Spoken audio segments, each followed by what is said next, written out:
Ready? Yeah. Okay. Okay. And we will be live. Now, go ahead and start.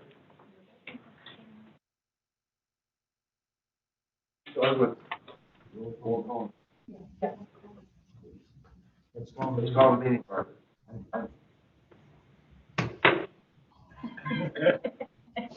got home.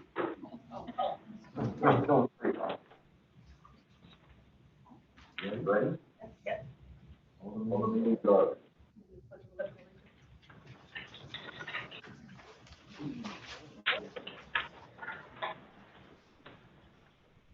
Pledge allegiance to the flag of the United States of America and to the republic which stands one nation under God, indivisible, with liberty and justice for all.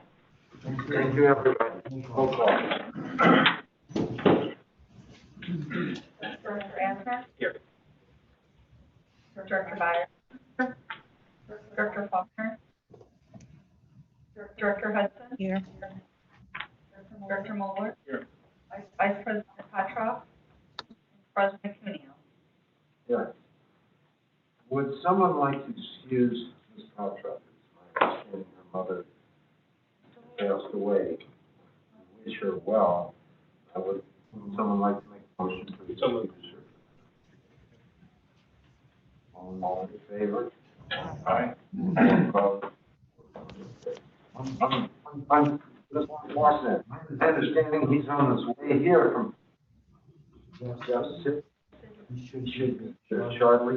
The rise, I would like to let him show. All right. I think first on the list is career and technical education. Yes. Yes, have, the updates tonight. Executive Director Kevin Andrews will discuss anything on career technical education. All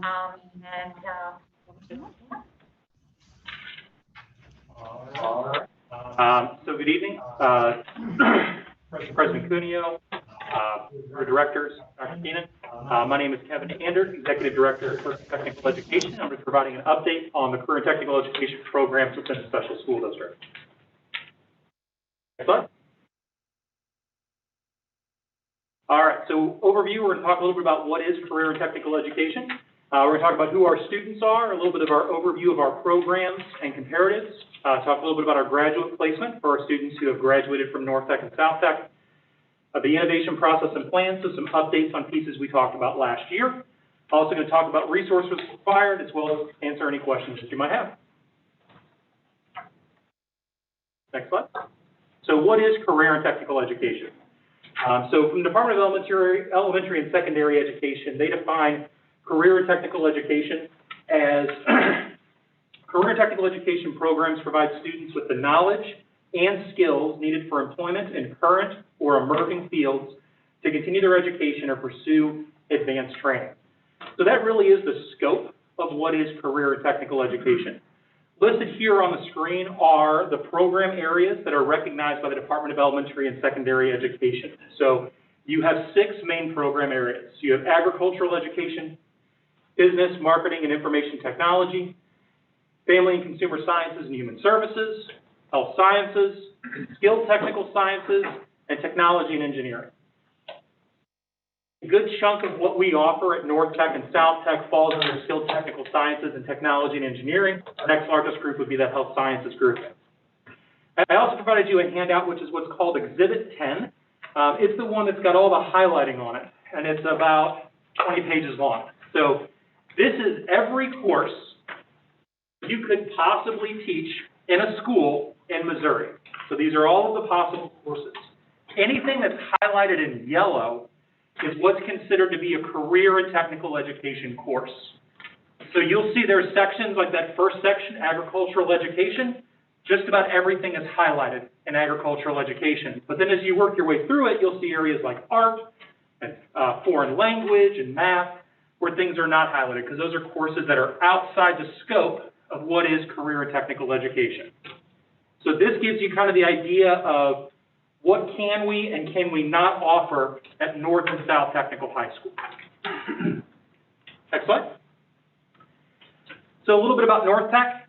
So this data was shared last year. Our numbers have held pretty much solid, where at North Tech, about 40% of our students are seniors, about 40% of our students are juniors, and then about 20% of our students are sophomores in the sophomore exploration program. Current breakdown, the majority of our students at North Tech are half day, so that's 62% of our students are half day, 37% are full day. As we continue to phase out the full day program at North Tech, the number of students that we have that are half day will continue to increase, and that full day number will eventually work its way down to 0 after our last graduating class in 2023. IEP percentage, 13% of students at North Tech have an IEP. Male-female breakdown, slightly more female students than male students. And then race, ethnicity, 80% of our students identify as Black or African American, with our next largest group being white. Keep in mind within that white group, that also does oftentimes include our Hispanic population. Next slide. So this is a breakdown of our sending schools for North Tech and South Tech based off of percentage of participation. So how much of North Tech do each of these schools account for? So at the top of the list, Hazelwood Central accounts for 16% of North Tech students. Close behind is Hazelwood West, that accounts for 15.5% of North Tech students. The Hazelwood School District between Hazelwood Central, Hazelwood West, and Hazelwood East accounts for almost 40% of our students that come to North Tech. As you can see, the line works its way down to our smallest senders being like Northview and New Owner. Keep in mind those are very, very small schools with a small high school population that's eligible to come to North Tech and South Tech. This data is important because as we think about long-term planning, we think about long-term growth. We want to think about how do we get some of the schools that are further down the list to work their way up, to have higher participation in the programs that we offer, as well as if there's a big change in the district that's a high participator like Hazelwood, we need to adapt or be prepared to adapt based off what changes might take place in that partner district. I have a question. On Sure. Hazelwood, and I'm not familiar with Hazelwood. Why is Hazelwood East so much less than Hazelwood West and Central? Yep, so Hazelwood East is the smallest of the 3 Hazelwood high schools. Hazelwood East, their numbers are low enough that they also have 8th grade housed in that building. So we're only able to pull from sophomores, juniors, and seniors. So it's the smallest of the 3 high schools. When we look at application trends as well, Hazelwood East has a higher concentration of students who apply but are not eligible to attend because they're not on track for graduation. The applications that we're getting, not every student that applies is eligible to come. So those are kind of twofold. But it is the smallest of the 3 Hazlewoods. Thank you. Yep. And there's also a question a little bit about Pattonville's percentage. One thing to note, this is just reflecting the number of students who are physically at North Tech. Pattonville does have a health sciences program that's an extension of North Tech that is operated by Special School District. The teacher for that's Angie Stendebeck. Currently, she has 30 students enrolled in that program. Those 30 students do not factor into this number. If you added those 30 students in, it would make Pattonville move up to be about the same number as Hazelwood East. So that does make a big difference. The other piece with Pattonville, for the most part, those students are participating in our junior-senior program. They're not as participatory in our sophomore exploration program, which also accounts a little bit for the difference. Pattonville has a pretty robust set of exploration courses within the high school, so students are staying their sophomore year, choosing to come us junior-senior year. Next slide. South Tech numbers. So South Tech, similar to North Tech, more seniors than we have juniors. There is a flip. There are more male students at South Tech than North Tech. IEP percentage, 27% of students at South Tech have an IEP. And then you've got your race ethnicity breakdown there as well. 71% of our students are white, and then 19% identify as African American. Keep in mind in that white category, that also includes our Bosnian population, our Russian population. Hispanic students are included in that line. So even though it's listed as white, there is a lot of diversity that exists within that bar.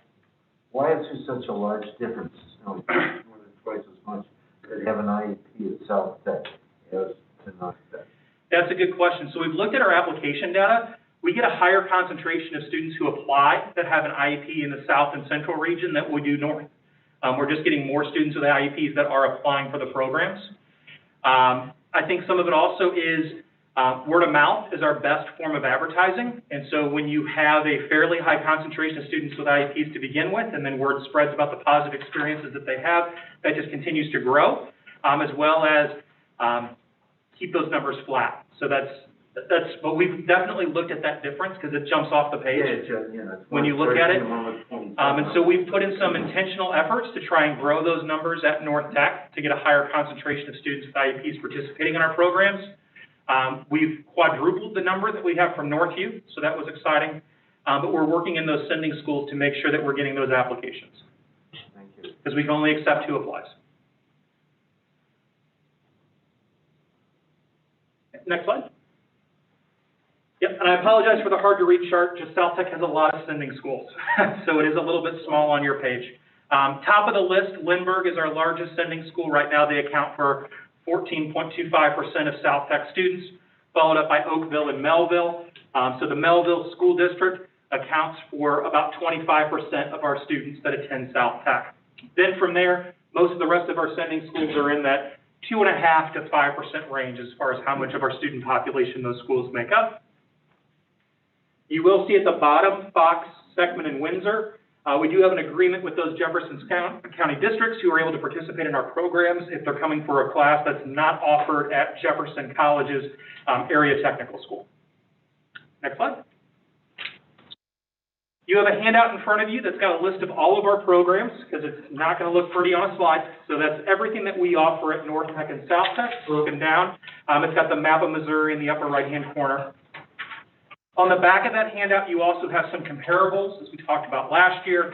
Those are really the 4 schools that we look at when we're trying to compare ourselves, both looking at some of our data, as well as how can we be more innovative, how can we improve programming. So that's looking at Fort Osage, that's looking at Ozark Tech, that's looking at East Valley Institute of Technology, and Cherry Creek. Next slide. Graduate placement. So this is something we did have a question about a little bit about where do our students go? And so what's our placement? How do we compare to the rest of the state? One of the best ways to compare ourselves to the rest of the state is what is called our Perkins 5 indicator for post-secondary placement. So this is a CTE placement indicator. It's the number of concentrators, so students who've earned 3 credits or more in a post-secondary education that are placed in post-secondary education, advanced training, national service program, or military or employment. So in 2020, special school districts, Perkins 5, indicator 3, we were at 96% positive placement. State of Missouri was 96%. Fort Osage, which is one of our comps, was 94%. So one thing to note in this data, this only reflects our full day North Tech population. Our half day population numbers are reflected back through their home high schools. Yes? So then if you're only representing the full day, how does that compare to the half day students? Yeah, great question. So when you look at our concentrators, that number is consistent with our half day population, both North Tech and South Tech.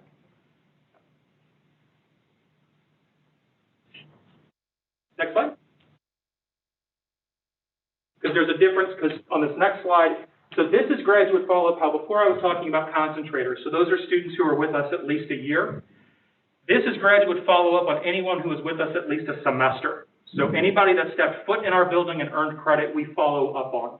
And so what you have here is the breakdown between North Tech and South Tech as far as the class of 2019. So you'll see 4-year college, 2-year college, advanced training, employment, military, other. Unknown means we tried to reach them and we just couldn't find them. Phone numbers are no longer at that address. So we do have a higher concentration of unknown at North Tech than we do at South Tech. We do have a little bit of higher student mobility at North Tech than we have at South Tech. So the number that is the most important to us is that number all the way down there at the bottom, which is overall related. So the percentage of our students who came to us, did a program, and then left us and pursued a related post-secondary program, so that matches up what they did with us. So like they came to us for auto tech, then they moved on to Rankin Technical College for their auto service program, or they've gone to work in a related capacity, or they're in the military serving in a related function. And so that number for us has continued to climb. Several of the main revenue streams for career and technical education are based upon that percentage of students placed related. 2 of our 3 main revenue streams, performance funding and base funding, are both based upon that concentrator percentage placed related. Next slide. Challenges. So one of the challenges that we always have is competition. High school students are getting more and more options of things that they can do, both within their building and outside of their building. So they have to make a conscious decision to access the programs that we offer. We're not the only game in town. We also compete against things that are not career and technical education. In some buildings, students have to decide between, do I do marching band or do I go to South Tech? Because they happen at the same time, and marching band is only at this time of day. Or the other end of the day where it might be that the student really wants to take an AP Calc class, but it conflicts with the time that South Tech is offered. So those are pieces that we have to work around. Academic requirements, as sending schools continue to increase the number of academic courses students have to take to graduate. That makes it harder to fit in elective opportunities like the ones that we offer. Resources, our buildings are only so big. We only have so many classrooms. There's only so much we can do with the space that we have. Transportation, this is always a challenge. Getting students to and from school on time, especially as our sending schools continue to change their bell schedules, which is kind of the next piece. They change their start time, they change when lunch is, they change when their school day ends. That can create logistical challenges for our students. And then space limitations, similar to what I was talking about with the resources. Next slide. So innovation process. So very simply put, innovation is all about staying relevant. I really like that quote from Steven Shapiro, where it doesn't mean that we have to do something that nobody else has done before. It just has to be something that we're not doing right now. How do we make ourselves more relevant to St. Louis County? So last year when I presented this, we talked a little bit about how we can do program enhancements. So that's adding things to make our existing programs better. We can have program expansion, so we can add additional sections of a program we have right now that's successful. We can implement a new program, so we can do something that we're not doing right now. We can develop partnerships, and we can also look at new delivery methods, new ways to teach the material to students. So I'm going to give you an update on kind of where we're at and what the plan is for the next couple of years. So next slide.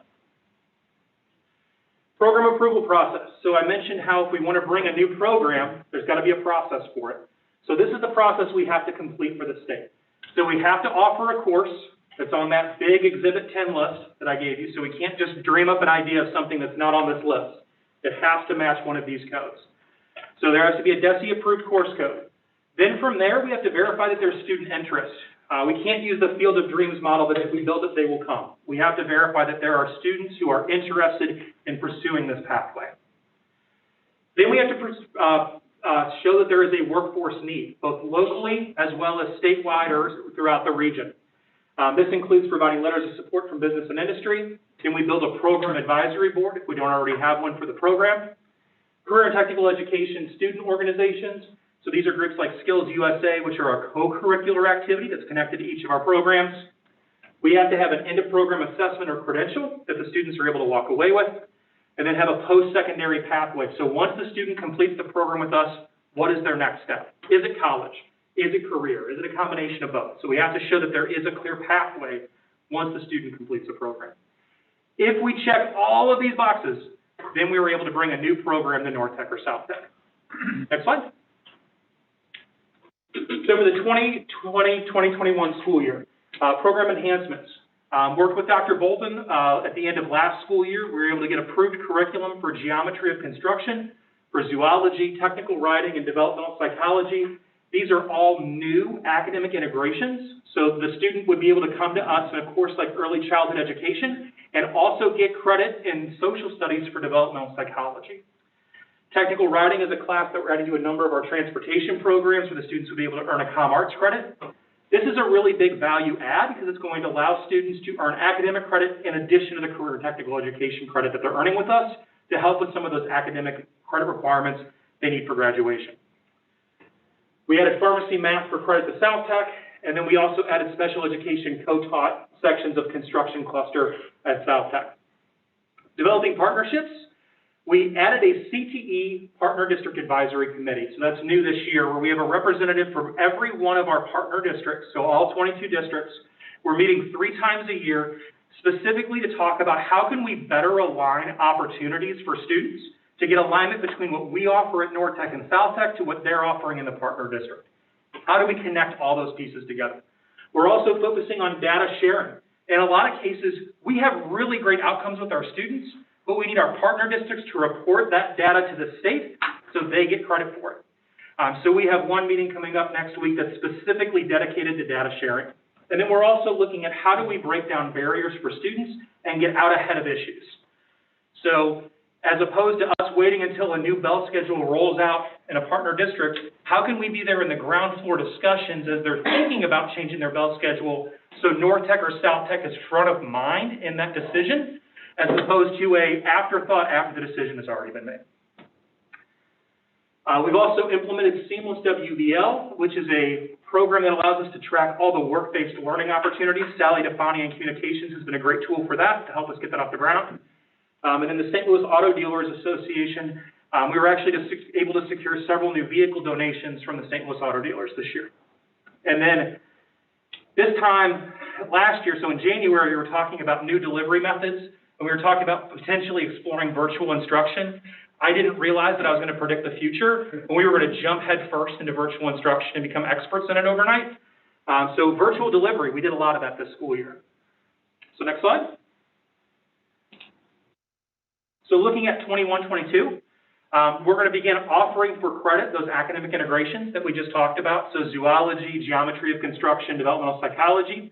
We're also going to pilot an unmanned aircraft curriculum. So that's a drone technology program. We're going to try that out with our sophomores at North Tech and see how that goes.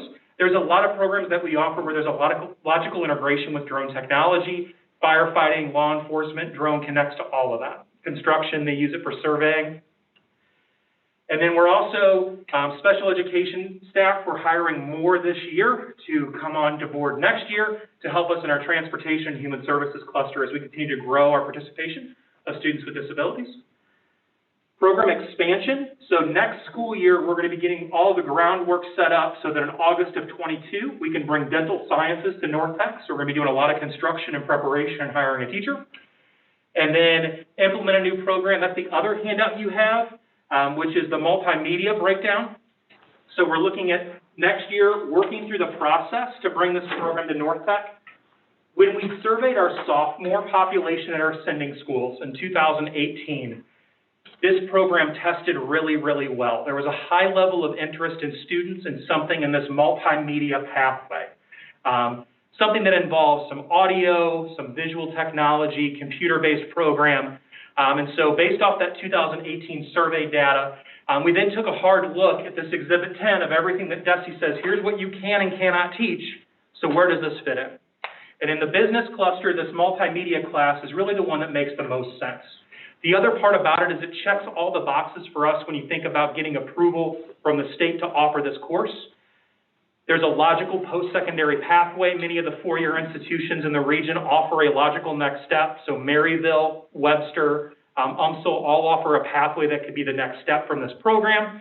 There's also employability opportunities, especially like in the social media aspect. Social media marketing is a piece of this. Short-term videography is a piece of this, but really focusing on what the industry in St. Louis needs. So we're going to be spending next year working through what this will look like, but this gives you kind of a rough outline of the competencies that we'll be covering. You have an individual on your board, Bruce Faulkner, who is not here. He's coming back from Jefferson City, who will be thrilled to hear this. He has been talking about this for the last year. Yeah, and it was in the plan that I presented last year, that when we got to August of 2022, we were looking at something in that digital media, multimedia realm. So, yeah, so this is something that tested really well with students. So we have the data to support that there's student interest. The other piece was we had to work through making sure that we're not competing with anything that our sending schools are offering. Just before this meeting, I was on an advisory meeting with our Ferguson Florissant CTE folks, and they were talking about where they're headed in their plans. And what's nice is this doesn't duplicate any of their efforts that's in their long-term plan, because that's what we want to make sure that we're doing. We don't want to duplicate efforts. We want to make sure that we're expanding opportunities for students, but not replicating something our partner districts are already planning on doing. Next slide. 22-23 school year. So then another new program. We're still working through this. This is at the very early stages of planning of bringing barbering to North Tech. So currently we offer cosmetology at both North Tech and South Tech. Barbering is a program that we've received also a high level of student interest. It would have to be offered under that cosmetology code. The good news is the state is now allowing, there's connection on the State Board of Cosmetology side with barbering certification. So we're working through how we can make that work curricularly, but that would be a one-year program for barbering. differ from cosmetology? It's an entirely separate license. If you ask our teachers what's the difference, they would say a straight razor. That's the difference. That's really about it. Cosmetology uses clippers, barbering uses clippers. The difference is barbers can use a straight razor. And so it is a shorter term certification, so that's where we're looking at that as potentially a one-year program specifically targeting seniors. Also program enhancements, so continue to expand zoology. Our culinary arts program, we're looking at adding a baking and pastry track. When we focus group students in culinary where we had some issues with retention, one of the things that we heard from students overwhelmingly was, I came into this program because I want to be a cake designer. I came into this program because I want to open a bakery. We have a unit in our current curriculum on baking, but these students want way more than a unit. They're looking for a comprehensive deep dive.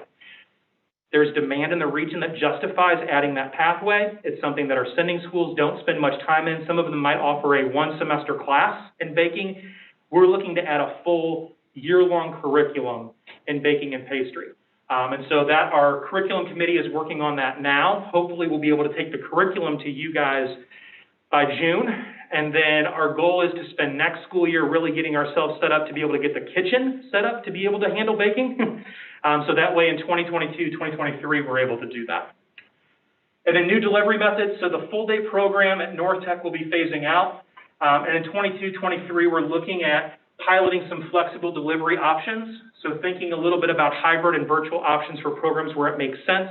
Things like we offer in the IT sphere. Also even looking at, is there a way that we can do a flipped instruction model if a student needs to leave early or show up late based off their sending school bell schedule. So we're in some very early planning with our sending schools to figure out how that logistical piece would work. What we don't want to do is roll something out and then there be barriers for students based off technology access. So we want to make sure that whatever we do, it's an equitable rollout. On our SIU dental program, dental science, on our dental science, have we hooked up with SIU dental program? So Kristen Pagano, our instructor for dental at South Tech, is extremely well connected with all of the dental programs from St. Louis Community College at the hygiene level for a 2-year program to the DDS programs that we have in the region. In addition to them, AT Still University as well. They offer a dental program here in St. Louis. We're connected with them too. Next slide. Resources needed, so professional development for our CTE teachers and our special education teachers as we continue to add new things and add different student populations. Additional adult supports as we continue to grow our population of students with IEPs. We'll be asking for supports to support those students. Facility and shop upgrades. Our buildings were built in 1967, so that's going to be a continuing need for us as we work through long-term plans, as well as we add new programs. When we bring dental into a program that used to be a drafting studio, some changes are going to need to happen to the drafting studio to make it functional for dental. And then additional CTE faculty. So as we phase out full-day academic faculty, we will be looking to add career and technical education teachers to man the new programs that we're looking to bring to North Tech and South Tech. Next slide. Questions? Can you remind us what your population is that are doing virtual versus hybrid versus in-person? What are you thinking about for 21, 22? Yeah, good question. So currently at South Tech, our virtual numbers are very, very low. We have 6 students who are virtual at South Tech. With the exception of, we had a number of students in web and computer programming that wanted virtual. North Tech is offering a section of web and computer programming that is virtual, and so we put the South Tech students and rostered them at North Tech with the virtual teacher. North Tech, we have a higher concentration of virtual. Right now, we have, I looked at the numbers this morning, it's about 20% of our student population at North Tech is virtual right now. Our sophomore population, the exploration program, had a virtual option, as well as some programs like web and computer programming had a virtual option as well. And so students chose to take that. And then our full day seniors, we wanted to give them a virtual pathway to graduation if they wanted to remain virtual for their last semester. And we had a lot of our full day seniors take us up on that virtual option. When we think about next school year, we're really focusing on getting students back into the classroom. For most of the programs that we offer, they really need that in-person instructional time to be prepared for that post-secondary pathway. But we are looking at individual programs to see instructionally, does it make sense to make a virtual option? Right now, the one program for us that makes the most sense is that sophomore exploration program at North Tech. It's actually worked really well. The way that program is set up, our teachers over the course of the day have 6 45-minute sections. And so what we were doing was just sprinkling in throughout their day virtual sections. So it's a full roster of virtual students in that sophomore exploration program. The way that they instruct is different. The amount of time that they spend on some topics varies because there's some things that you could spend more time in person where it's harder to do virtually, but students are still able to get that introductory piece. And even if a student is in person at their partner district, the virtual exploration program might even be a good fit for them because it takes out travel time. So that's a piece that might be something that we had to do because of COVID, but long term it makes sense to continue to offer this as an option to create flexibility for students. Chris, I had 2 questions. I'm going to give it to you one at a time, if that's Sure. all right. So the first question was just, you mentioned the accessibility issue, and I'm curious about the grades specifically for the applicants. And can you tell us a little bit more about how folks get into these programs? Absolutely. So when a student is interested, so typically they apply 1 year ahead of when they want to come to us. So if they want to come as a junior, they'd apply during the sophomore year. If they want to come as a sophomore, they apply during the freshman year. At that point, we would collect from them all of their academic information, so transcript, attendance, discipline records, as well as making sure that they're on track for on-time high school graduation. Because what we do is elective. And so when they come to us, potentially, if a student comes to us as a sophomore, they might earn 3 credits of elective each year, so 9 total credits of elective. So if you do that, that's really hard to build a pathway to graduation if a student is behind in math or behind in comm arts. So how do they catch up? So we're really looking at those core academic classes to make sure they're on track for graduation. The other piece we look at very heavily in our admissions process is prerequisite requirements. So some individual programs have special requirements. For example, health sciences, they have to have a C or better in their science courses to come into that class. It does include college credit anatomy and physiology. So if a student is not doing well in their current high school science classes, a college credit A&P course will be extremely challenging. So we want to make sure that they're prepared for those courses. Then the 2 other pieces we look at are attendance and discipline. Because students come to us for 2.5 hours a day, if a student is not showing up, that's going to be really difficult to make up that material. And unlike some other courses where they might be able to do it independently, welding, if you're not with us, there's no way that you are working on those skills at home outside of school. You don't have a welding booth in your garage. And so if a student has attendance below a certain threshold, which right now we're looking at below 80% attendance, because we know once a student has to juggle 2 high schools, it becomes even harder to be on time and show up. And so if a student has attendance issues, that's something that we look at on the way in the door. And then discipline, we're really looking there for anything that might be a safety issue, especially for our programs that work with vulnerable populations. So if a student is coming into early childhood or health sciences where they're going to do clinicals at the long-term care facility, if they have a history of physical violence, they're not going to be able to get into those programs. So the reason I'm, of course, bringing this up is because you allude to those stories where kids really just turn around their academic career. And I've seen it happen. It's amazing when it happens. And my concern is that I talk to kids who also are not able to, are not eligible for the CTE program because of their grades, because of past issues. And so I'm curious if there has been any discussion, we talked about some math classes, geometry, for example. I think there was another one that. Yeah, technical writing. Thank you. Yeah. And so I'm sure there's been some discussion about how to allow those students to catch up on some of the credits whether they've had some maths. Has there been any discussion about doing some kind of program where, for example, they might be able to remediate for a semester and sort of be, accepted on a temporary basis? Attendance issues, for example. I mean, there are kids that I can think of off the top of my head that I know who have had attendance issues who would show up in a heartbeat to these kinds of programs. So we handle attendance on a case-by-case basis. So if a student doesn't meet that attendance threshold, we do follow up with the student and let them know. If there is a justification or if there's a strong will, we look at that. So that's handled on a case-by-case basis, and there's an appeal process for attendance, where if there's something that we don't know or are not aware of, that we need to know of. We've had instances where a student may have low attendance, but it's because of a bullying issue, and so they're afraid to come to school. Okay, well, we need to factor that in when we think about the attendance requirement for the program. As far as grades go, it's hard for us because we don't want to put a student in a position where it becomes even harder for them to graduate. So we really lean heavily on our sending schools to tell us whether or not there's a pathway for graduation for the student. In some cases, the student is just so far off that there's just no way to make it happen. When we have kids on the bubble, then that's where we're having that close communication with the sending school guidance counselor of what needs to happen for this to work.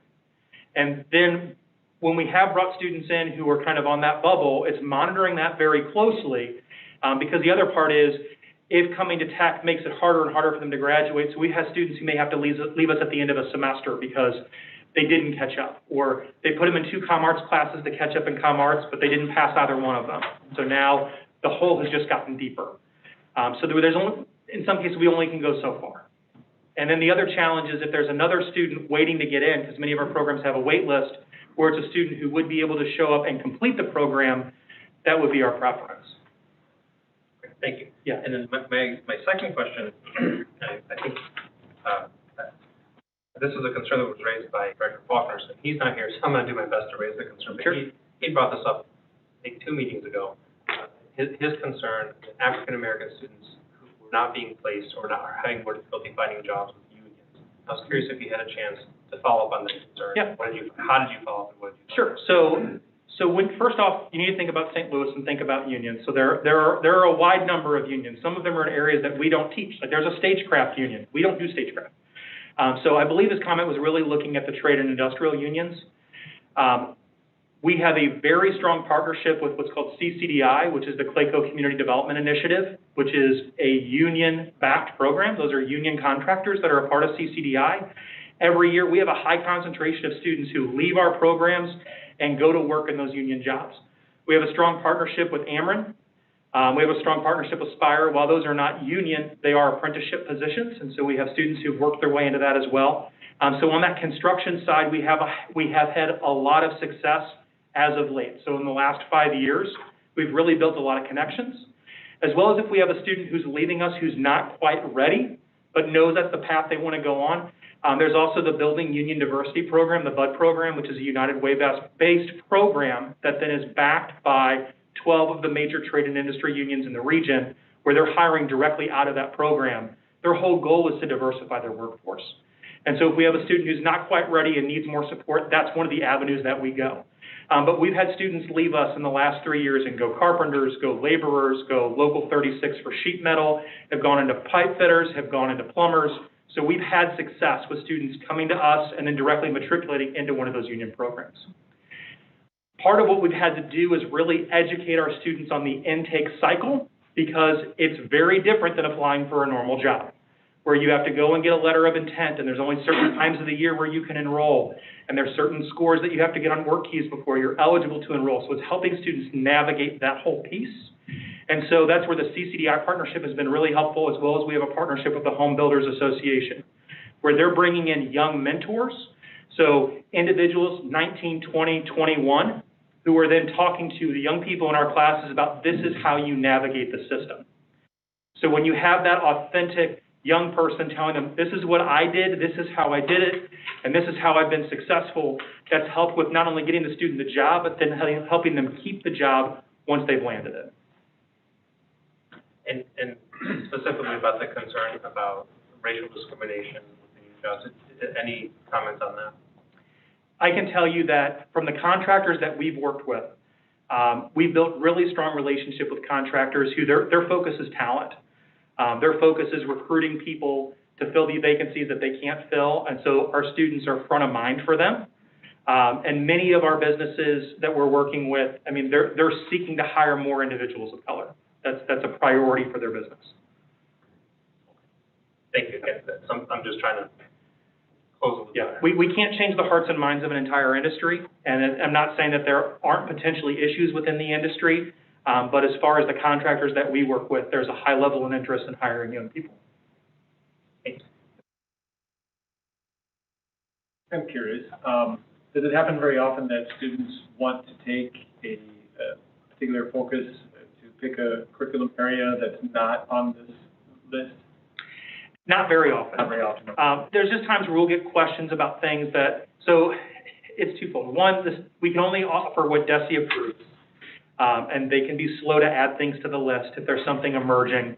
More often than not, though, if we get something that's not on that list, it's usually a one-off. It's because they have a family member who's connected to it, or it's a really specific area that there might be 2 or 3 students this year, but there might be 0 students next year that have an interest in that area. So we do stay in contact with the state to let them know, hey, here are trends that we're hearing, or here are some areas that we're interested in. I put up those 6 program areas earlier. Each one of those program areas have a director, and so if we do see something where it's like we're starting to see a trend here, then I would reach out to the director for that area and say, hey, is there anything that's happening in this space? We had 3 years ago a lot of interest in sports medicine. Right now there's not a program code for sports medicine. So I reached out to Shelley Waymeyer, who's the director for DESI, and now they've got a work team that's looking at bringing that course code, because every state that borders Missouri can offer that course, just Missouri can't. So we're looking at how do we replicate what our neighboring states are doing. Glad to know. I'm glad to know that doesn't happen very often. Yeah, it's rare. I'm curious that it does, if there's external providers that could be to provide that for students, but if it's not happening that often. Yeah, and in some cases, they're looking for, you might have a student come into auto tech and say, well, I'm really interested in small engine and motorcycle. Our program is going to be good preparation for that. And at the end of the program, that doesn't mean that we can't have you go do an internship at a Harley-Davidson or something along those lines that's helping you connect to that, even though the bulk of our curriculum is going to focus on traditional vehicles. Yeah, we try to be as flexible as we can. Thank you. Thank you. Our next presentation will be Tyler Special Education, and the Director of Safety Surgeon will be presenting information about our early childhood program, our coalition districts, and kind of the data around it. Welcome, Stacy. Thank you. Good evening, President Cuneo, Dr. Keenan, and members of the board. I would like to present an overview of the Early Childhood Special Education Program, which I will refer to as the ECSE program moving forward. Our district's youngest learners are 3 through 5 years old, and they are eligible in our traditional school setting to begin services on their 3rd birthday. We work closely with the First Steps program, which works with even younger students who are up through age 3. And they work with them in that home and family setting to provide an environment in which the family is also part of the instruction that they will be receiving. When they transition to us, families are often presented with an educational environment that is quite different. So we work closely in this transition to help the families with that connection. One caveat is that we consider summer birthdays to be April 1st through August 15th, and DESI has allowed these families to determine if they would like to remain with the First Steps program. If they do, they will continue to receive those home services throughout that entire summer, or they may choose to transition to ECSE programming. When they transition to ECSE programming, they sometimes are starting with us, and then they have that summer break, and so that is one of the things that many families have to factor in. Next slide, please. Of the 22 districts the special school district serves, the ECSE department works with 14 of them very closely in their program. You will see the 14 districts listed here. There are no universal preschools that are offered, so we have to be very unique and work with each of our partner districts to meet them where they stand and what they offer for their students. Our partner district director principals, as well as our coordinators, work very closely to make sure that they are doing what they can to serve our students. Next slide, please. In addition, there are 8 coalition districts. These 8 coalition districts run their own ECSE program in addition to their early childhood program.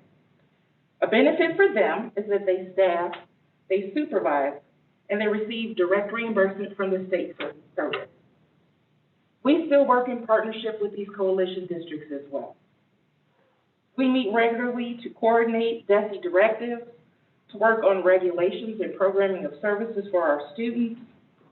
The coalition directors and the SSD directors also work to provide services for students who may be receiving child care outside of their home district to meet each individual at that time and where they are needed.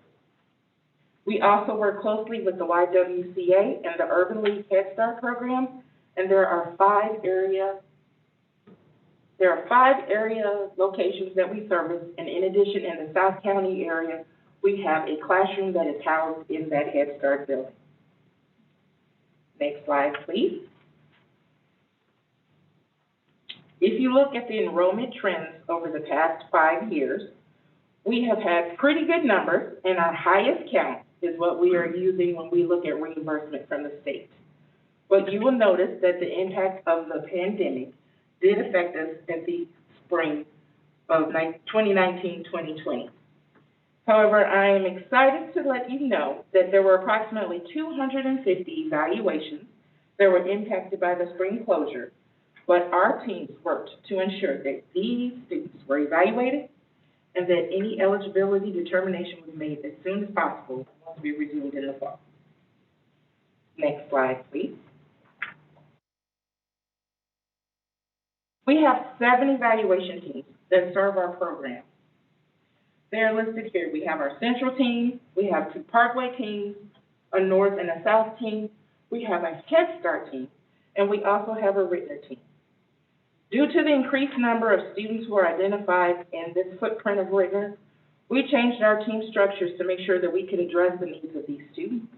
And so we now have a team that works diligently to provide their support. Our teams are made up at their core of a school psychologist, a speech and language pathologist, and a diagnostic teacher.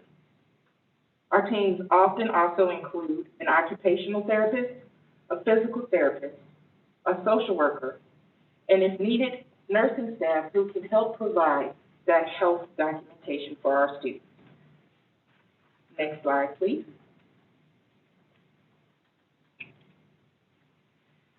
In your packet, you will see different information that is up here. There's an inaccuracy in the information that I presented, so I wanted to let you know that currently, when we run a report of our active students, young children with a developmental delay, we have 555 students who have met that eligibility criteria. In the area of speech, this might include fluency, it might also include voice or other areas, but in that combined area of speech, we have 236 students who have met that eligibility criteria. And you will see that our third highest eligibility criteria for this young population is autism. So these totals are as of March, and they will continue to grow as our students continue to join us. Next slide, please. These are the 7 ECS placements that they offer in the state of Missouri. Here at Special School District, we utilize 5 of these placements. Currently, for those that we don't provide services for, residential facilities, typically those children have been coming to us in the classroom setting, so we've been serving them there. And separate school, in the past 15 to 20 years, we have transitioned out of having ECS programming in our separate school buildings so that we could interact more with our students in the LEA, and they could be included in those neighborhood schools and with those peers who are enrolled there. Next slide, please. ECS Service Study. Previously, we were discussing what the placement options are, but this is what they break down and look like specifically for our students. We have self-contained classrooms, which are supported by a teacher who is certified in early childhood special education. We have integrated classrooms where, again, the teacher is a certified early childhood special education teacher, but there are some students enrolled in that classroom. In this setting, there are more students with IEPs than without. When we look at the Team Talk partnership, we have a general education teacher and a special education teacher who are working together. There are more students who do not have IEPs and who are able to provide that peer model. And they work very closely together to benefit every student who is in that classroom. Next slide, please. Itinerant services outside the home are children who might already attend a child care facility. and different staff members are assigned to that building, or if it's a new location, will be assigned. They may go there to provide those services for the children in that location. Sometimes they may need to pull the student out in a small group and work with them on some of the activities so that there's fewer distractions around. Sometimes they may push into the classroom, but that is an area that the students need to be provided these services. Also, at the itinerant level, some families may choose to bring their child up on a scheduled basis to get these services, such as they may have an appointment at 8:30 on Tuesdays and Thursdays to come up and meet with Ms. Pam, the speech therapist. We also have the home setting, which are for our medically fragile students who, upon physician's order, should not be in the classroom setting at this time. We want to keep them as safe as possible, so we will go and meet them in their home and provide these services there. Next slide, please. When we look at the impact of COVID on the ECS department, many of our partner districts had to downsize their early childhood programming to meet the social distancing requirements. They had to reduce caseloads in their enrollment, and in some instances, they have completely closed down their early childhood program. This resulted in fewer students being in attendance, which meant that there were fewer students that teachers may be laying eyes on and providing intervention at that first stage, and then determining if they felt there was a need for further referral.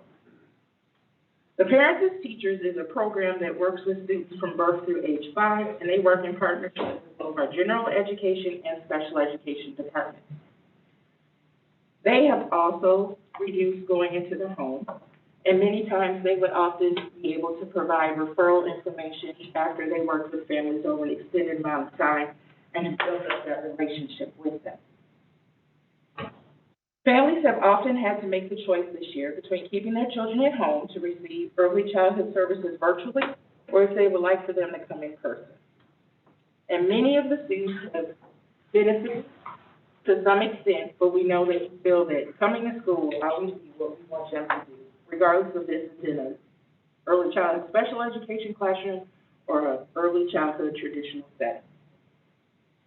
One possible trend that we noticed is there were many students who did come, where we see that families saw that there was that greater educational need, and that was the decision that they had to do, send their child to school. So they made those referrals, and the little ones have joined. Next slide, please. So goals and next steps for our department. We have been working on a 3-year goal on relationship building. We began with looking at yourself, then looking at your team, your building, and the past year and a half, we have been working on family engagement as a focus. We want to increase the homeschool connection because without that team, the children won't go as far as they do. We are working to include academic as well as social needs, social emotional needs for our students. So we may be working on free reading skills for some of our learners, such as book handling skills. But we also want the families to work on that as well. We also are working on social emotional skills such as following directions or developing routines, so that when they transition from early childhood to kindergarten and on, those are things that they've already had practice, and they've begun to understand that self-regulation is important to work on that. Moving forward, we plan to continue to focus on family engagement, but we also would like to look at how we can establish and support relationships within the community, within our partners such as Head Start or any local child care facilities or anything else that might benefit our children as a whole. Next slide, please. Are there any questions that I might answer for you? I got a couple. Yes, sir. On the partnerships, when I look at the coalition district, 3 of the, except if we ignore Parkway, our next 3 largest districts are coalition. Why would a district seek to keep early childhood in and of itself? I mean, I look at it and I saw Hazelwood, Melville, and Rockwood. We're all coalition districts, so they operate their own. Well, I cannot speak directly for why they would choose to do so, but from what I understand, it is because they are able to have that flexibility by being one whole entity, that they don't have to work with someone else to do those same skill sets.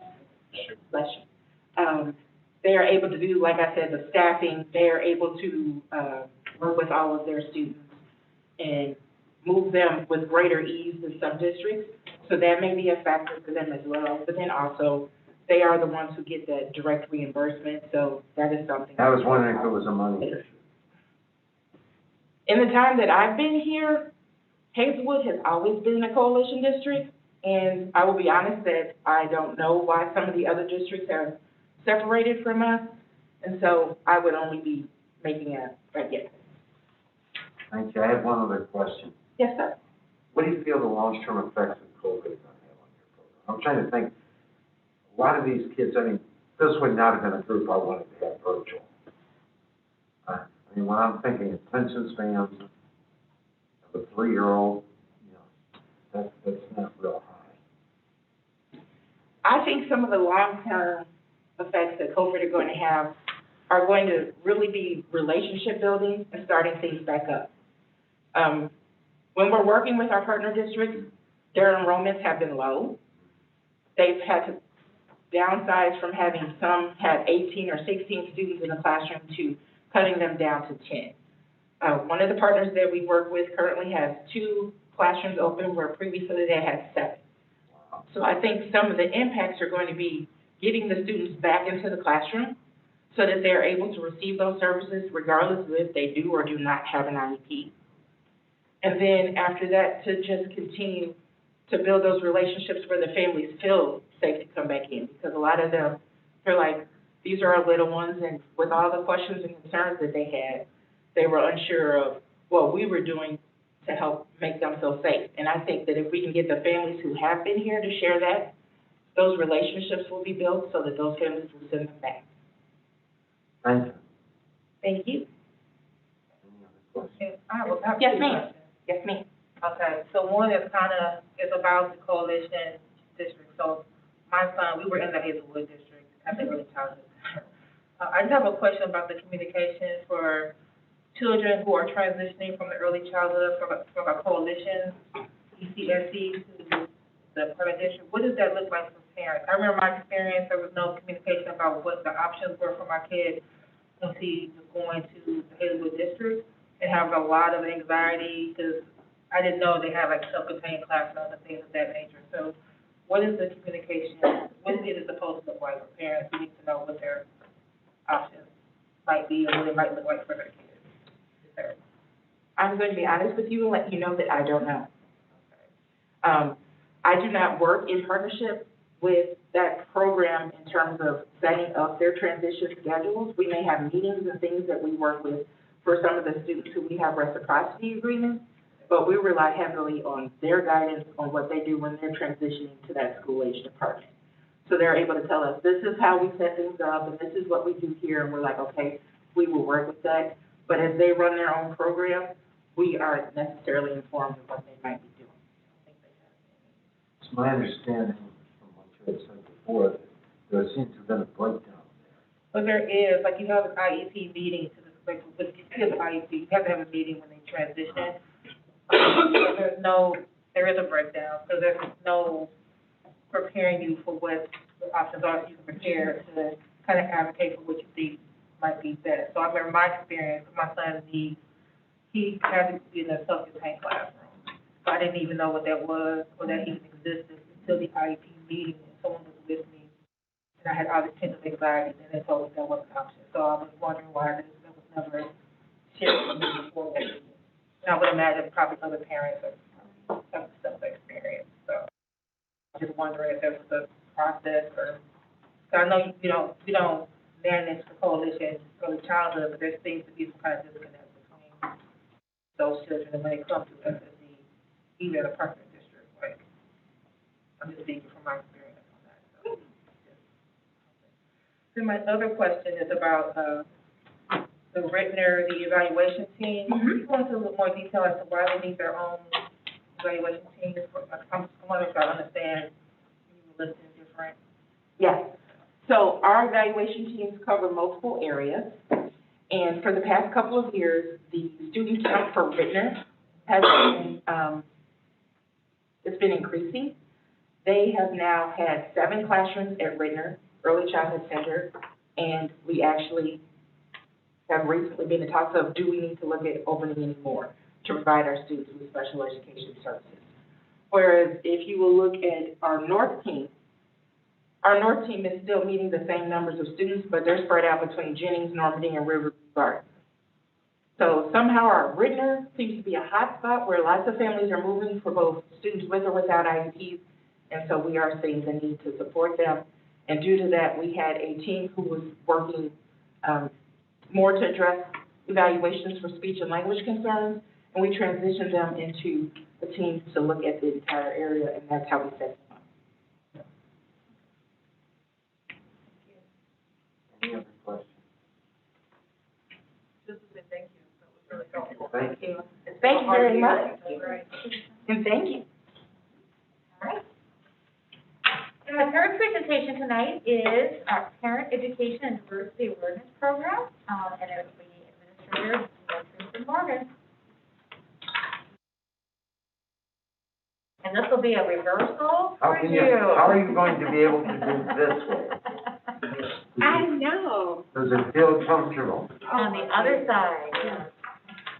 It is such a pleasure to be before you all as a board, Dr. Conel, other board members, superintendent, and all others who are in attendance this evening. The purpose of, everyone should have a copy of the PowerPoint.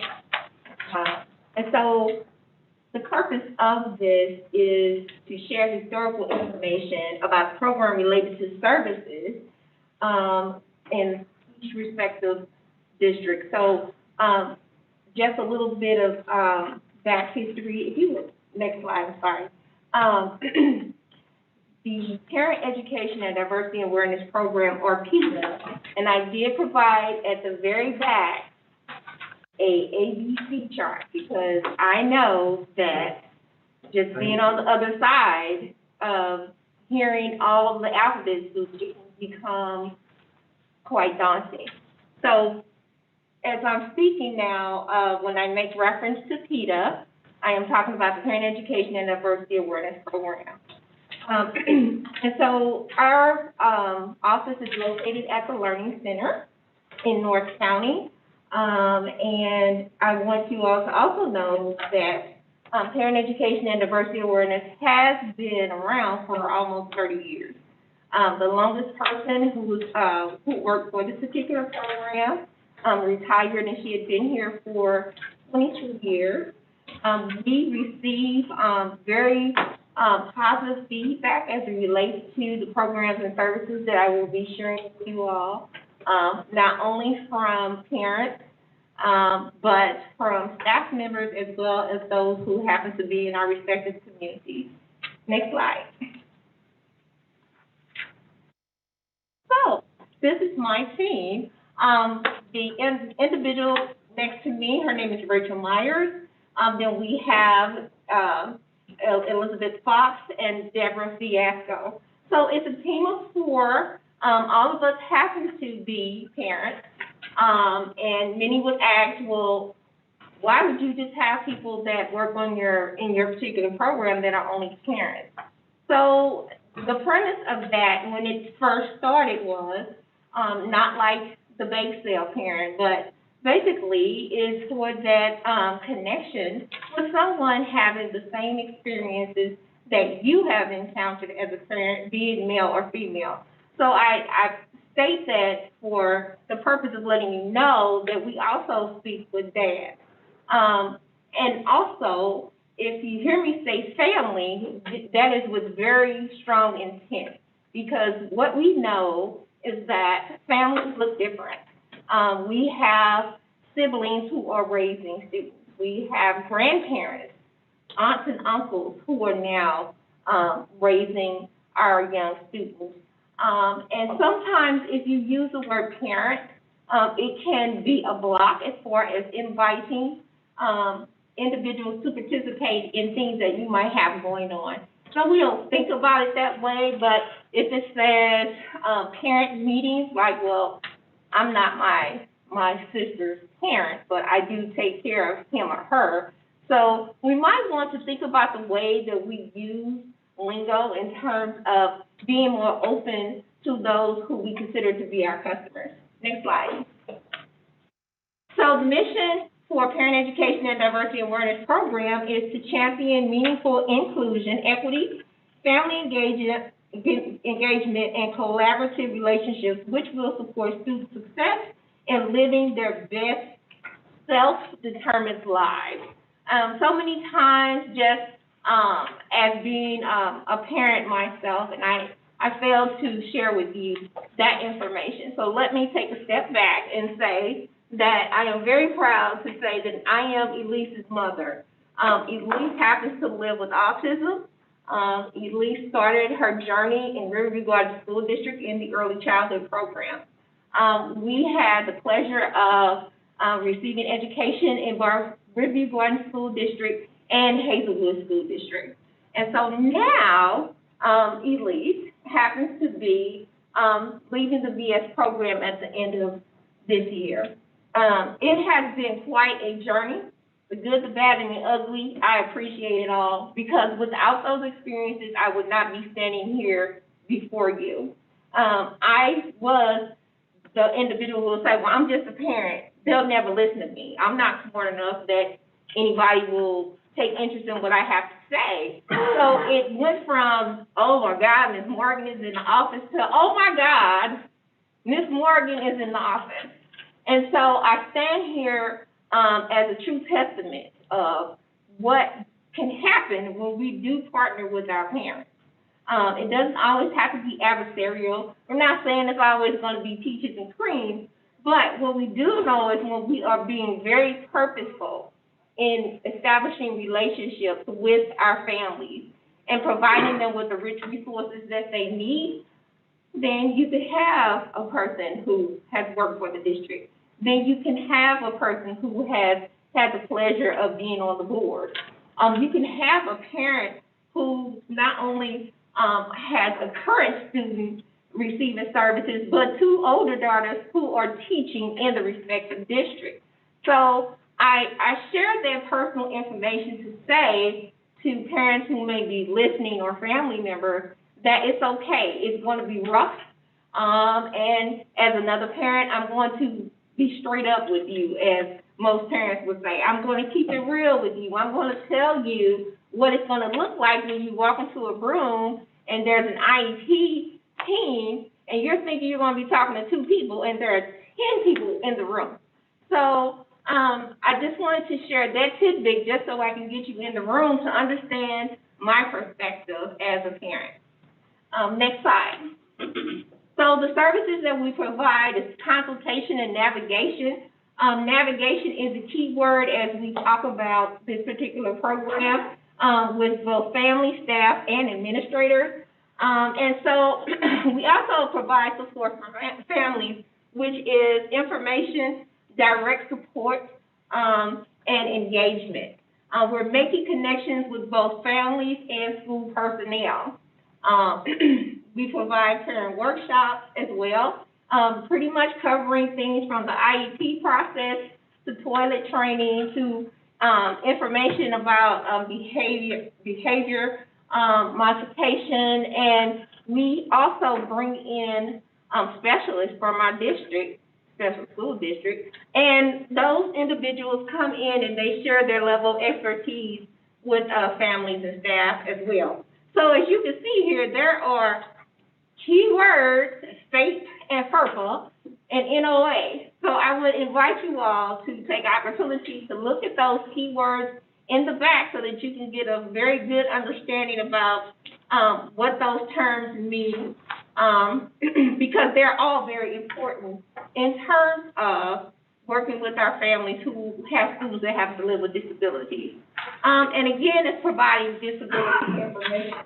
Next slide. Sorry, it's not in the back, it's actually a separate piece of paper. Oh, okay. So there's a separate sheet of paper, thank you, that happens to have those key terms on it. Did everyone get a copy of that? Yes. Okay. So another, big thing that we do at the program is collaboration. We have an agency stakeholder collaboration group, which meets twice annually during the school year. And with that, we are coming together and we're having very meaningful conversation about the resources that they have to offer our families.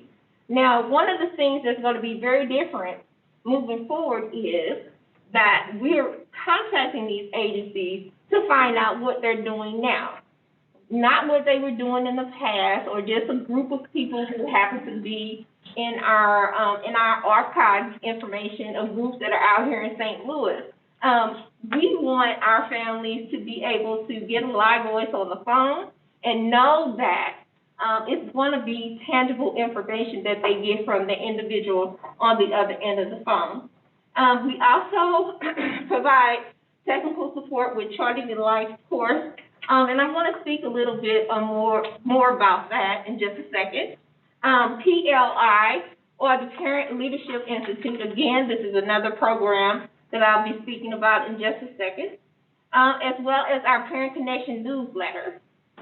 And we also happen to have a library where not only our families, but staff members or people in the community are able to gather resources about numerous different topics. And we do have very current and up-to-date information in those, in our particular library. And one of the very nice parts about this is that those books or DVDs can be sent to the parents, and then they send them back to us the same way. So we have a student, and mom wants information on, I don't know, about divorce.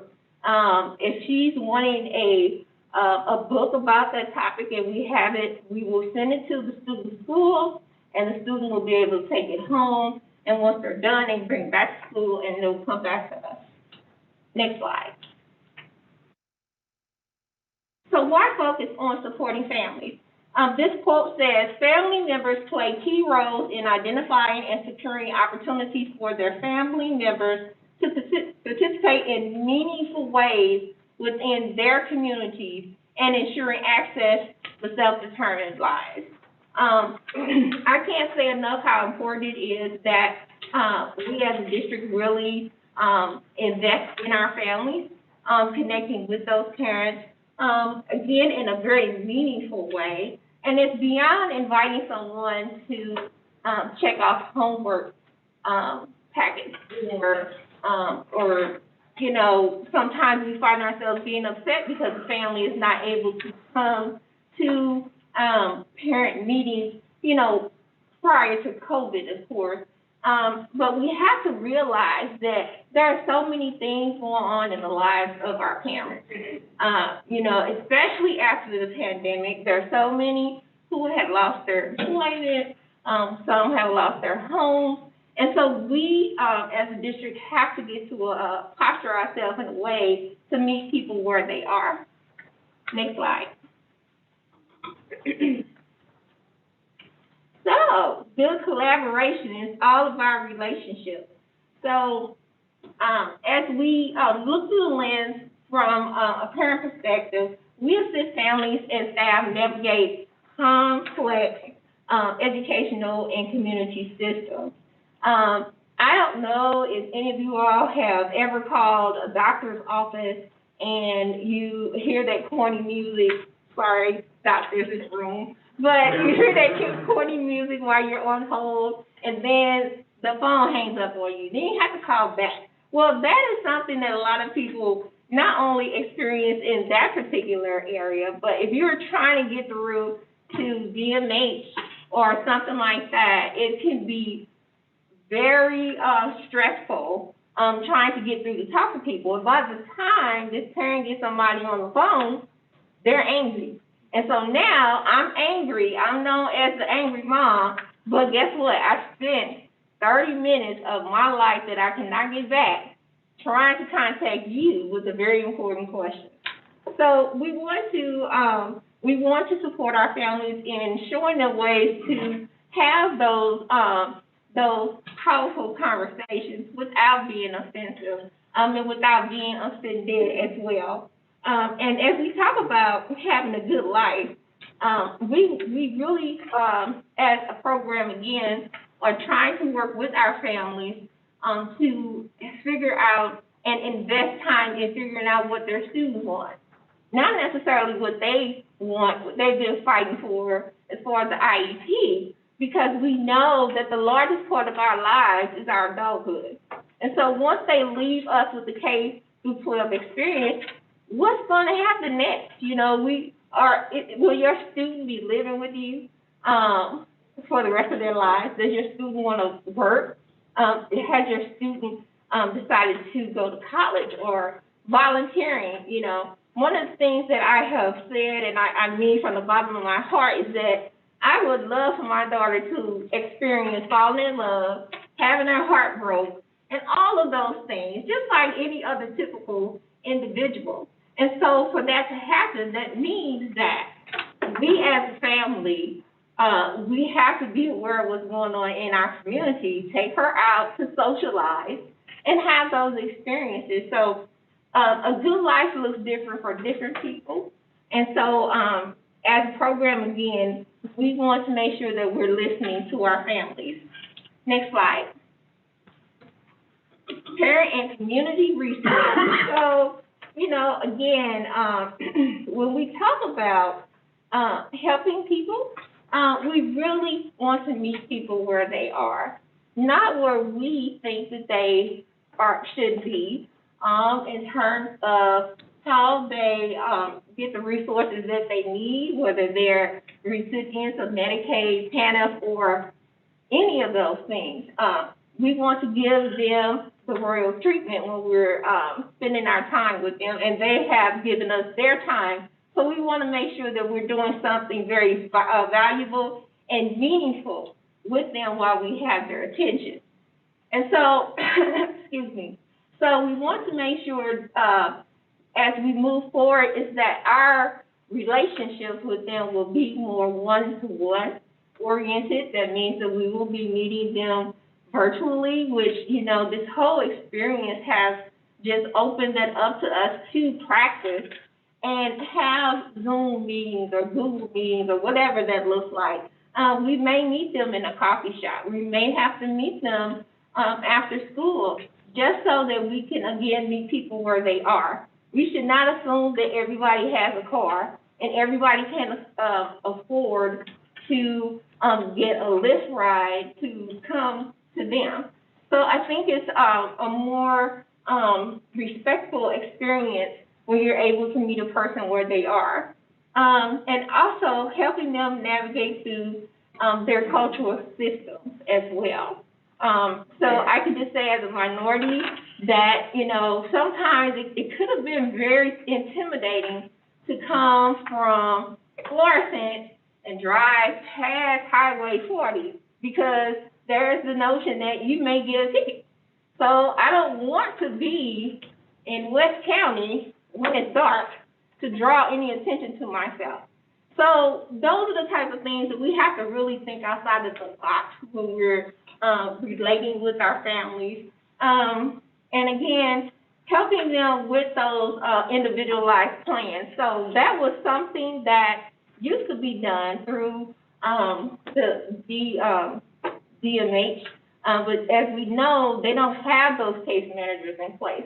So a lot of that stuff, as far as, I dare I say case management, but resources and the like, really helping them to understand the disabilities that their loved ones happen to live with. They don't have those resources anymore. And so they're getting it however they can get it. But, you know, as a program, again, we want to make sure that we help them understand their rights as far as getting services from different agencies, as far as education and the like. And ultimately, we want them to achieve high outcomes for their students. Next slide.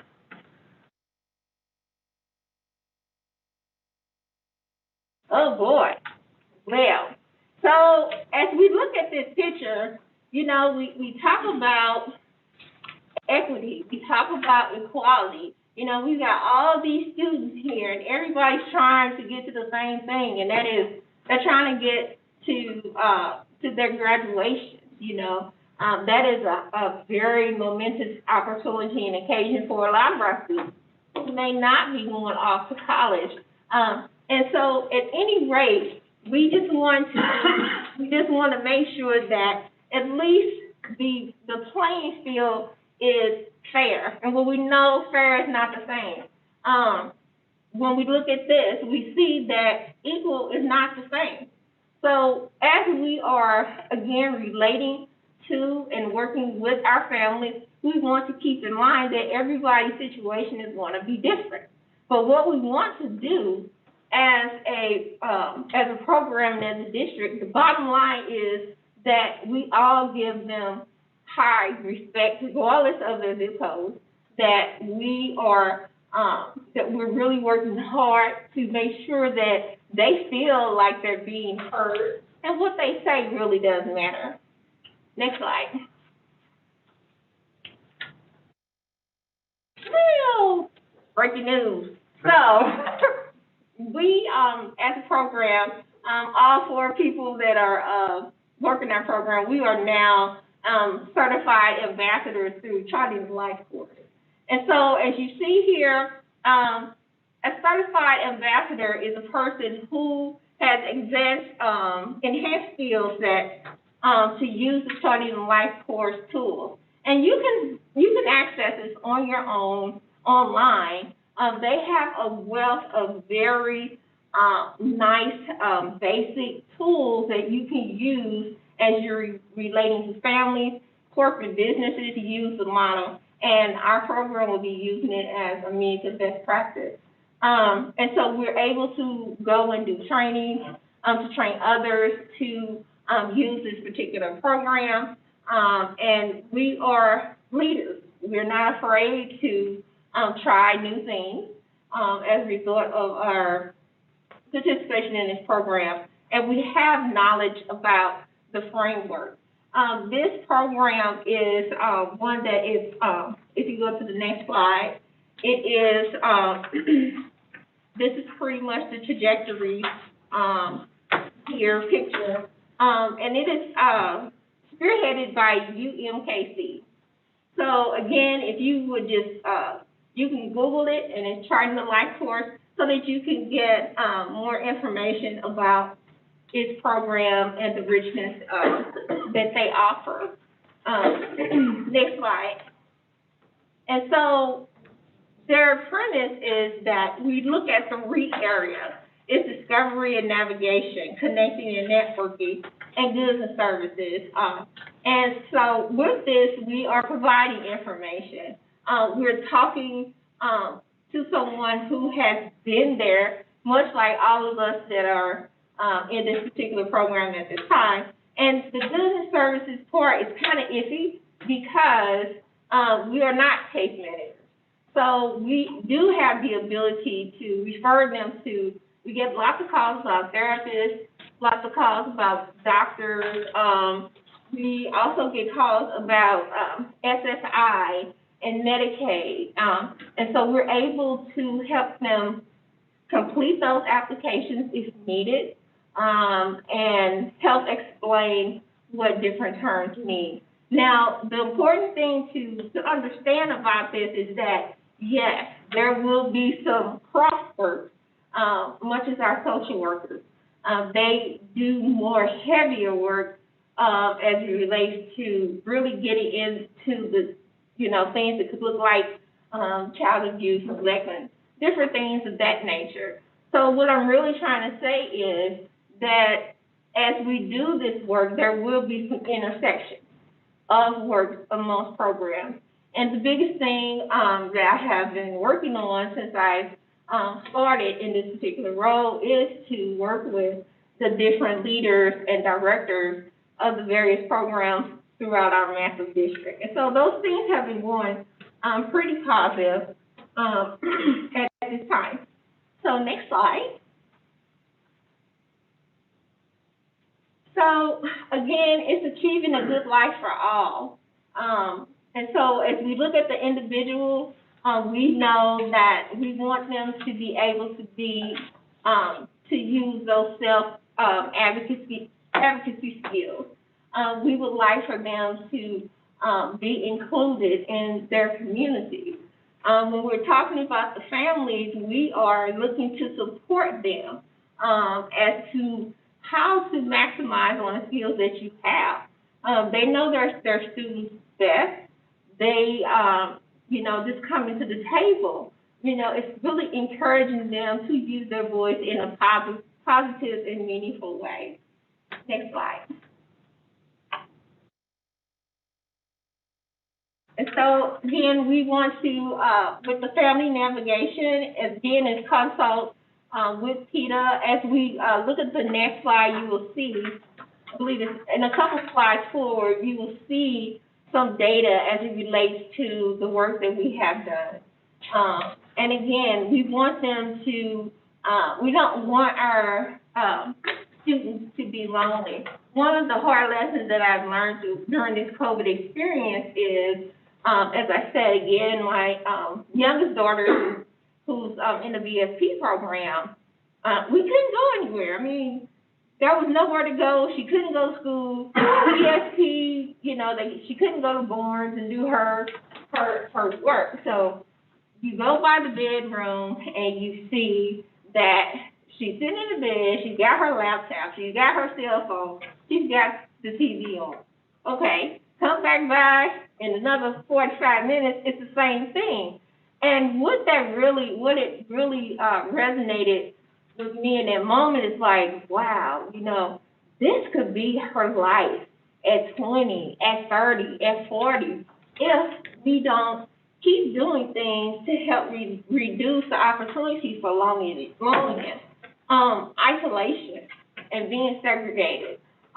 So ultimately, again, it's our goal as a program to help parents understand that there are other options for, that it's not all over when they graduate from high school. That is just the beginning of, again, the largest part of our lives.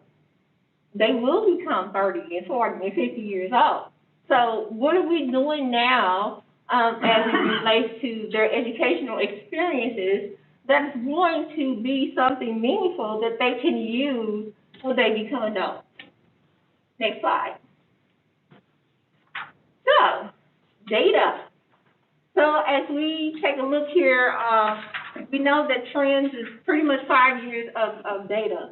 And so we went back as far as 2015 to 2020 in terms of the amount of contacts that were made district-wide by families and community, as well as that of staff. So as you look at this, it's kind of equal. So a lot of times people think, oh, well, they're only talking to parents or families. Well, that is not true. We have teachers that reach out to us who are seeking support on information. I mean, something as basic as conflict. I'm trying to work with this mom and dad. We had a horrible IEP experience meeting, and I tried everything but buy them cookies and ice cream, and they just block me out. So in situations relative to relationships, we receive those calls, as well as, again, just like a family would seek to know what resources are available in the community that they can share with those families that they're working with. So next slide. And we'd like to welcome we have three new districts who have started PACs. So again, it's for our new members, PACs, or it's our Parent Advisory Council. And with that, we still have some districts that do not have local PACs. So we have PACs on the respective to all 22 of our school districts, as well as we have an SSD PAC. So these are the three newest packs that, that we have worked to get started and established, since fall of last year. So after they have already met, since January, Brittany, they're gonna wait until the start of next school year to get their pack up and going, and Maplewood Richmond Heights, or MRH, they will be, hosting their first meeting in May. And so it's hard work, guys, trying to, when you're thinking about getting packs started, again, we're working with family members, and they're volunteering, they're not getting paid for their time. We're asking them to step out of the box and become leaders to help other, families in their respective districts to gather that information up, much like the, senior staff here. They expect that the people that are on the floor, the ground level, will circulate all that information up so that we can, hear the voice of our staff. And so the packs help us to do this. And again, we're very excited that we have, 3 more new packs that are going to be starting here relatively soon. Next slide.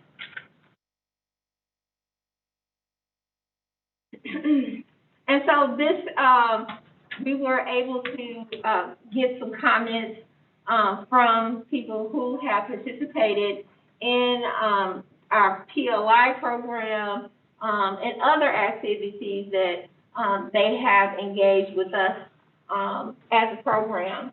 And I do believe also on your package you will have a few more examples of that. I didn't want to clutter the screen with lots of information, but just so you would know that, you know, somebody said this is such great stuff. Thank you so much for sharing in an easy, condensed version, very user-friendly for both staff and parents.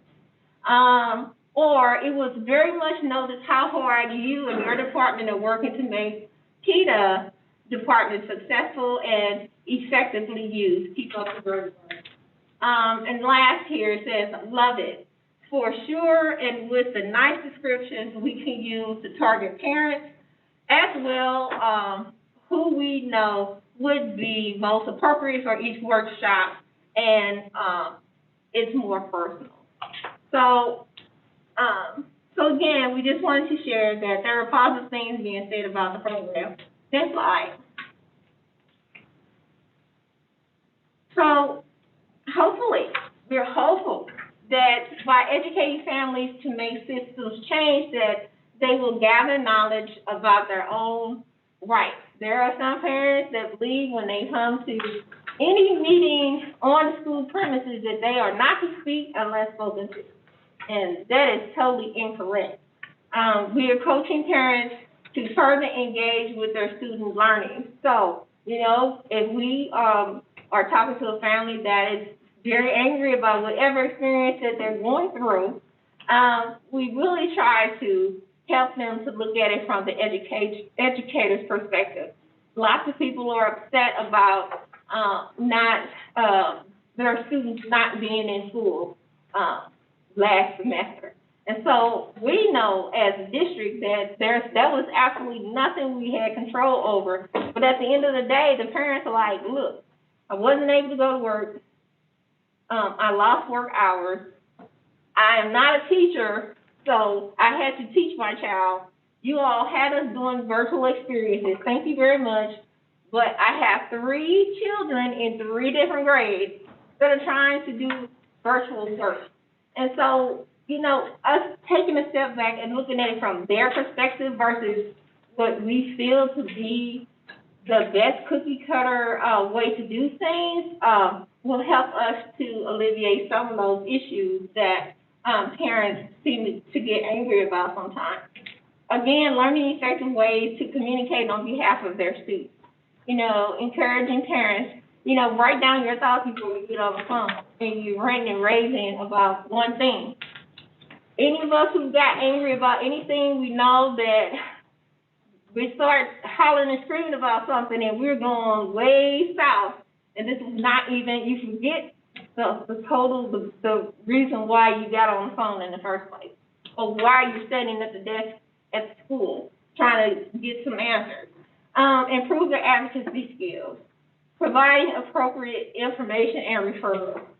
And again, the outcome is enhanced independent skill building. Next slide. So this next slide here is talking about PLI, or Parent Leadership Institute. And so I am a graduate of Parent Leadership Institute. The purpose of PLI, again, is to help parents who have an interest in becoming leaders. It could be a leader in their home. It could be, I want to start a PAC, or, I want to just be more, I just want to do something more at my student's school. And I don't know how to do that without being over emotional about the situation. And so, so we host this program. Is there are 3 separate events where they will meet. And actually our dates are set for September and October of this year. And so we're going to be sending that information out to our directors so that they can help us with the recruitment of families to take part in this program. So again, it's for leadership skills, it's knowledge on how to participate in their students' education. Next slide. So as you see here, there should be a copy of this in your packet. As you look at this, you're able to see from 2007 to 2019 the number of graduates from each respective school district. So the largest is Parkway, of course. Parkway, they have 49 graduates. And then we have a couple of districts who have not participated in PLI to have a graduate. And I'm very excited to say that most of these parents who have participated in PLI, they do get on the PAC as well. So just wanted you all to have a visual so that you can see that we do have graduates pretty much in each district. Next slide. So we have what's called the FCRC, or the Family and Community Resource Center. So before the program was moved to the Learning Center, they had this whole area here up front, here at CO, where there was a library. In that library, they had VHS tapes. So that's how far back it goes. And so they had, also still had books, and they had lots and lots and lots and lots of paper, because, with time, they were able to navigate and come up to reality, catch up with the times. And so these are the items that we have, for the most part. If a person calls us about the FCRC, these are things that people typically ask us about, and we're able to provide that information to them. Next slide. So, one of the things that I find to be very exciting about this process is that as we are relating to the different programs and other agencies in the community, one of the things that really stuck with me is about the concept of a zipper. And so I did bring some zippers with me. And I'm going to give one to the board members because I don't want you to forget this. Is that, as we think about zippers and how they interlap with each other, each of the teeth here, I mean, if you think about this in terms of our programs and services of the district, you want to be able to zip up and down. We know that there's going to be times where the teeth will mess up on you. You end up having to put, I don't know, sometimes I have to put a safety pin on there so the zipper doesn't come down. But the point is that as we relate to one another with different programs and different titles, that it should all interlock with each other. It should all, I mean, there shouldn't be big eyes, little U's. This is what you do, this is what I do. No, we are one zipper. I'm telling you, if you go somewhere in a community and they hear SSD, they're not thinking about the IT department of SSD. No, they're thinking about SSD as a whole. And so as we are trying to be more meaningful as to how we go about doing our work, let us remember that, you know, we have to support our board. We must support our superintendent. We have to cheer on our teachers. We just have to. They're doing hard work for us. And ultimately, the bottom line is that we want our students to be successful. And the only way to make that happen is that we think of the concept that it should be seamless. It should be seamless. If you pull off one of these notches anywhere on here, the zipper is going to jump the track. And we know that can happen. It can be fixed. But the bottom line is that you honor the fact that it's a zipper, one united zipper, and we should be working as hard as we can to make this stick together, and that it's seamless from the top to the bottom. So no matter where we're talking about in the district, all the way down to our paraeducators, our paraprofessionals, all the way up to our superintendent, it should be seamless. It just really should. And so I did bring one for, you know, each of our board members. I know it might be a little goofy, but, I mean, as you can see, they're different sizes and colors, different programs. It is. It's different. And that's okay. Different is okay. But the bottom line is they're all zippers. They're all zippers. And they have the same end goal, is to be united. Keep your pants closed. You know, that's what we want to happen with our zippers. Yeah. We do. We don't want to embarrass people. And so I'm just saying that, you know, all jokes aside, is that we really have to get around the table for the best interest of our students to become unified and seamless, purposeful, more intimate with our families to ensure that the bottom line is met and that all of our students have success. So with that in mind, I will ask what questions might you have.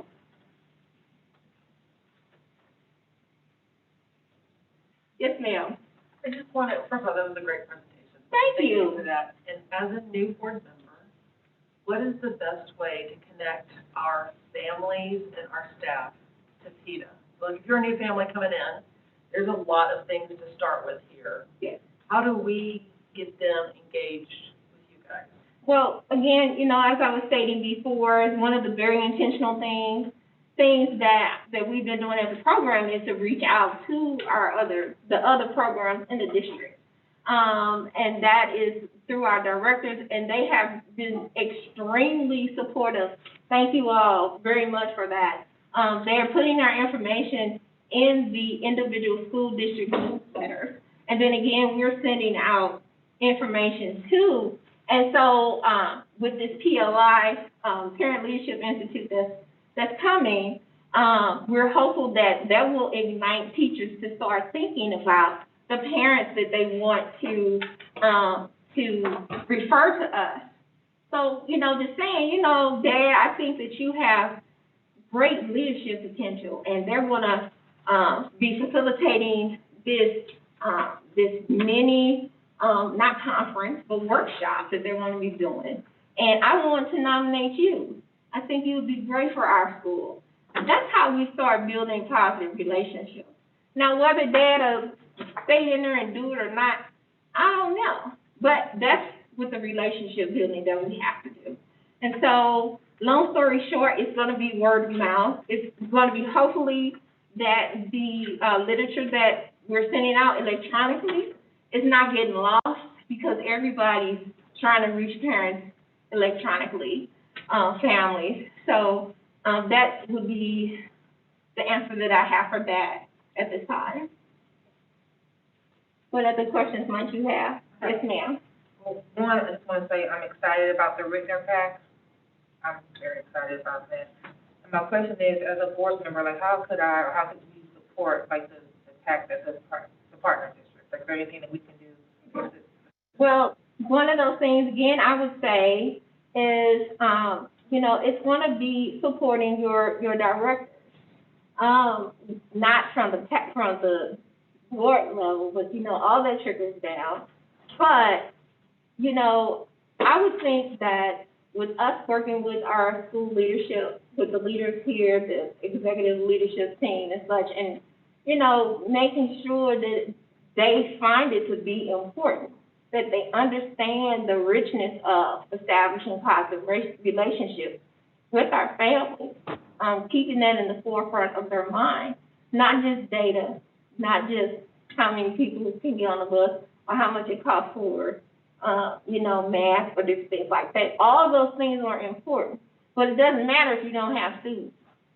So, and if we want our students to be engaged, then we have to get our families engaged. The families have to get to a point, as you know, Mom, parents have to get to the point where they can trust and feel comfortable enough to pick up the phone and call and say, my son was up all night, and I just wanted to warn you that he may be a terror this morning when you get him.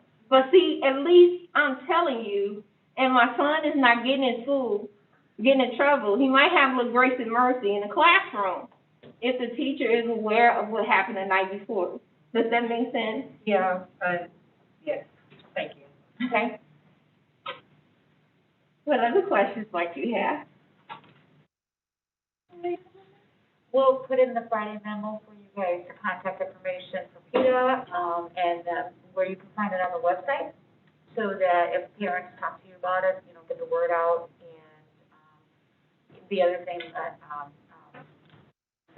Morgan had talked about is the connection to the directors in the district. So when if you have a parent that reaches out to you, this concern, reaching out and making sure that he's aware of it, and then also, letting their director know in the partner district so that we can help. Yes, word us out. We want to get inundated with parents and staff calling us to figure out how can they better connect with their teachers. We want them to ask to call about literature night or, whatever. We want our families to be involved. So we don't hold the key to all of that, but we are very committed to doing the best that we can to make that happen. Thank you for your work. Thank you. Thank you. Thank you. Is it okay if I send one around? Sure. I always wanted to. Thank you. Thank you so much. So that concludes our reports for tonight. Before we, we need to have a motion to adjourn. I'll make a motion to adjourn, but I have a quick question. Yes. Yes. Also for the board members to receive the PETA email communications? We're not already seeing them? Oh, the newsletters and that? Yes. Yep. You'll be added. Well, I can do that. Isn't it be helpful for us to be able to share? Absolutely. Yep. Second. Yeah. All in favor to adjourn? Aye. Let's take 5 minutes and we'll come back, all right? Thank you. Thank you, everybody. She motioned, I second. Everybody.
Okay, we're ready to proceed.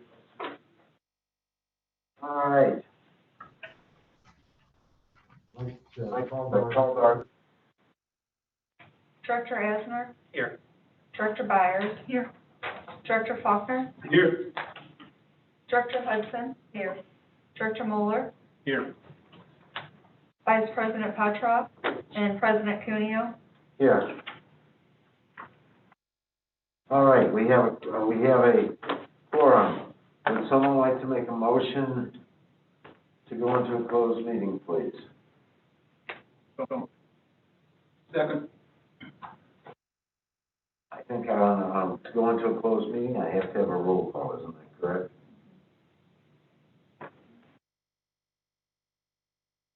Director Asner, Yes. Director Byers, Yes.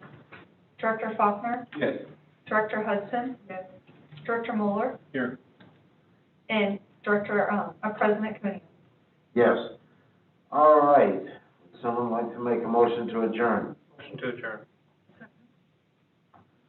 Roll call on, no, I don't need a roll call, not in this. All in favor? Aye. All righty. All right, we will. Now, let's go into